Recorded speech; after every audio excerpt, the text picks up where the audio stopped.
to be able to use LiveCode, you of course need to install that. And to install LiveCode, well, you go to livecode.com. And there you need to have a registered account.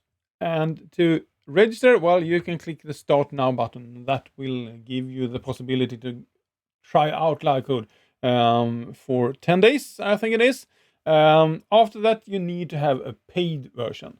And how much does it cost? Well, at the moment, the current price, if you look at the starter plan, well, then if I would like to start out on the Mac where I am at the moment, well, then it cost me $10 a month. So it's not that super expensive, I would say.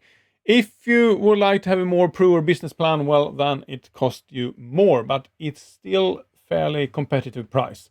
If you're a student, well, then I think it's kind of a no-brainer, even for student. Yes, I know you don't have that much money, but still, if I click on any of these platforms, you see that I get all of the others kind of for free because I still pay just $10 a month.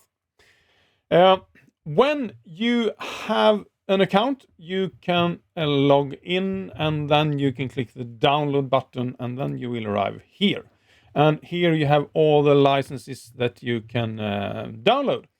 And if I'm on a Mac or if I'm on a Windows machine, well, then I click, or Linux, I click on the different buttons depending on what I would like to have. And in my case, I have the Mac version, so I clicked that one, but I did that prior to this recording because it takes some time to download because it is almost a gigabyte. And here is the file. And when it is downloaded, well, on the Mac, you just double click on it and it will do a validation of the file. And when the validation is done, you get a window, and the only thing you need to do is to drag this from here and then drop it, and then it will install LiveCode on your machine. If you're on a Windows machine, on the other hand, well, then you get a kind of normal installation file. So you double click on that one and follow the instructions in the installation.